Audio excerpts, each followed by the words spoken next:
Oke guys, kita lanjut ke part 2-nya nih. Jadi sebelumnya kita udah bahas Antam, PSAB, sama Archie, sama UNTR. Ya di video itu, di video pertama mungkin kelihatannya paling murah UNTR ya. Tapi gue lupa ya, ada BRMS, ada AMMN, sama apa lagi ya? Itu aja kayaknya. Sama MDKA mungkin, karena MDKA punya anak perusahaan yang namanya Mas juga. Oke, kita coba bikin perbandingan dengan UNTR ya, gitu. HRTA juga bisa tuh ya, karena HRTA kan dia di sisi hilirnya tuh. Oke, ya masuk aja ke sini ke perbandingan.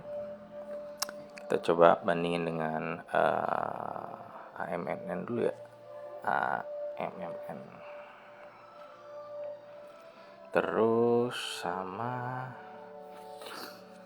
BRMS. BRMS. Oke. Sip.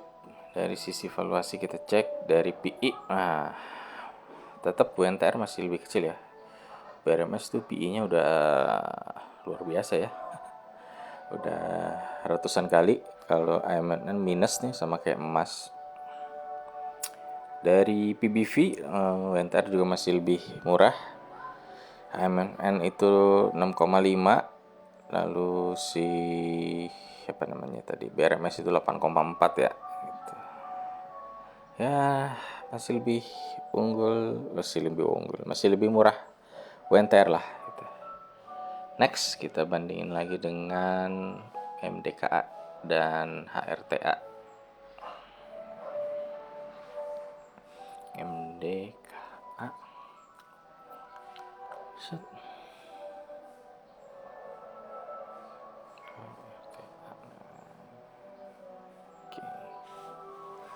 Nah untuk HRTA sendiri dia sebenarnya bukan di sisi hulu ya, dia lebih di sisi hilir. Jadi dia yang beli emasnya lalu dia jual lagi gitu ya.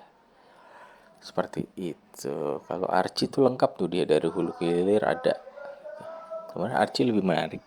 Tapi ya kemarin gue dijual juga karena menurut gue udah lumayan tinggi ya harganya gitu. Walaupun ya kita tahu lah pasar kadang nggak apa ya, nggak waras lah ya. Kayak tadi BRMS saja sampai 200 kali tuh PI-nya gitu, bisa-bisa aja gitu ya, gimana pasar aja itu mah. Nah tapi kita kalau dari sisi valuasi kan ada dua dua ini yang dua variabel yang bisa kita pakai gitu, yang biasa kita pakai untuk menentukan valuasi sebuah saham itu kemahalan atau kemurahan gitu ya, dari sisi logisnya aja sih gitu. Oke, nah ini dari sisi PI ya sama MDKA masih minus ya, sama kayak emas tadi. Terus HRTA juga udah 15 kali, jadi masih lebih unggul UNTR. Seperti itu.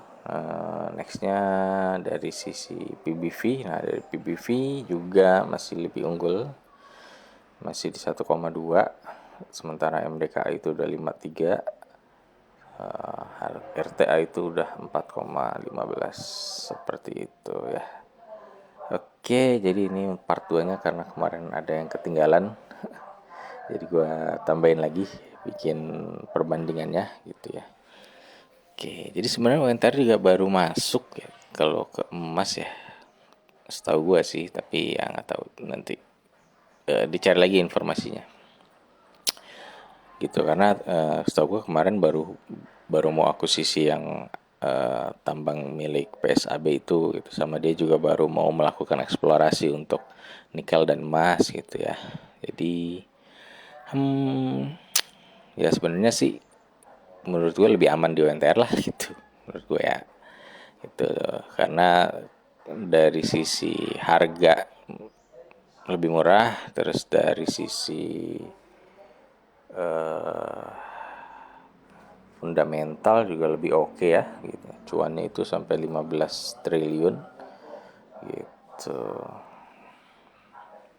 Jadi lebih solid lah perusahaannya mungkin ya.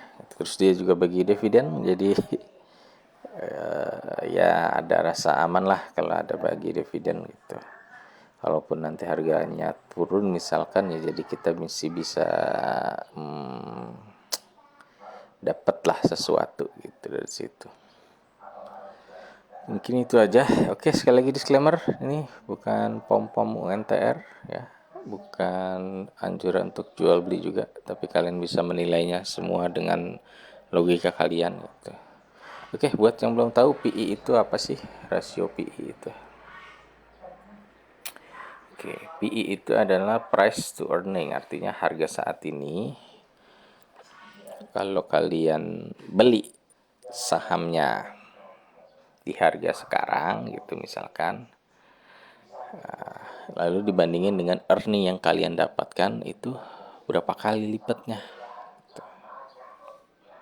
Oke, untuk mana tadi perbandingan? Oke, jadi sebagai logika ya.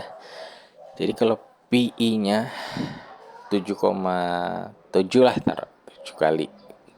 Artinya harga yang kita beli saham itu di harga 7 kali lipat lebih mahal dari earning yang bisa dihasilkan. Contoh, dia menghasilkan tadi 15 triliun ya, 15 triliun per tahun. Nah, berarti kita ini beli sahamnya itu di harga 7 kali dari 15 triliun itu. Berapa tuh? 7 kali 5, 35, 10. Berarti di 105 triliun. Kita lihat di market cap-nya ya. Market cap-nya nih dari 118-an. Nah, kurang lebih seperti itu.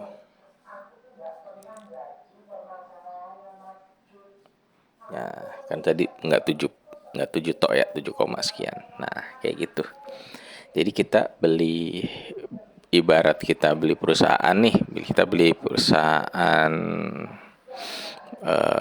kelontong gitu ya, seharga 10 juta gitu. Nah, sementara toko kelontong itu cuma bisa menghasilkan omset, bukan omset, net profit 1 juta per tahun. Artinya kita beli toko kelontong itu 10 kali lipat PI-nya gitu ya. Dari harga kita beli 10 juta tapi kita dapat earning per tahunnya cuma 1 juta, kurang lebih seperti itu.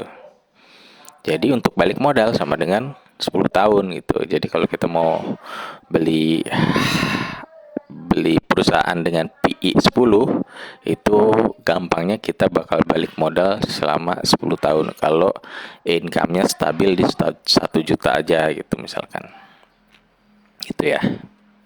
Nah, kalau di sini, kalau di UNTR berarti kalau income-nya stabil di 15T itu berarti kita baru balik modal di 7 tahunan, 7 sampai 8 tahun lah, 7,7 berapa sih? 7,75 ya. Nah, kalau MDKA nggak bisa dipakai karena posisinya lagi minus gitu ya. Boro-boro mau balik modal, kalau perusahaan aja malah minus gitu.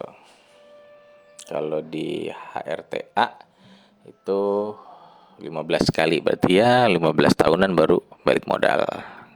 Itu gambaran gampangnya ya gitu. Jadi kalau kalian usaha apa sih yang gampang? Ya usaha susu jahe gitu ya, susu jahe gitu, modalnya 10 juta nih gitu, 10 juta tapi setahun itu baru bisa balik modal. Setahun itu net profitnya cuma dapat 1 juta. Itu berarti dari modal 10 juta itu kan untuk balik modalnya berarti butuh 10 tahun. Nah, PI itu menggambarkan itu. Jadi kalau 7 berarti kurang lebih 7 tahun baru balik modal gitu. Kalau tadi BRMS 205 berarti 205 tahun baru balik modal gitu. Oke. Kalau PBV, nah PBV ini adalah ngegambarin jumlah modalnya. Misalkan susu jahe itu modalnya 10 juta gitu. Kalau di sini dijual dengan PBV 1,2 berarti ya dia jual 12 juta. Jadi lebih mahal sedikit gitu. Kalau PBV-nya 1 berarti jualnya sama dengan modal tuh 10 juta juga gitu. Kalau di sini PBV-nya 5,34 berarti si perusahaan susu jahe itu modalnya 10 juta tapi dijual dengan harga 53 juta. Berarti 5,3 kalinya tuh lebih mahal dari modal awalnya gitu. Sama di HRTA tuh 4 kali gitu. Jadi 40 juta gitu. Nah, kalian kalau secara logika mau beli nggak gitu perusahaan yang hanya dengan modal 10 juta kalian beli dengan harga 50-40 juta gitu. Itu gambaran gampangnya ya. Jadi ya semoga bisa paham lah kenapa PI dan PBV itu jadi apa namanya? Jadi salah dua parameter untuk menentukan valuasi dari sebuah perusahaan gitu ya atau dari sebuah saham. Oke. Itu aja dari gue, semoga bermanfaat. Thank you.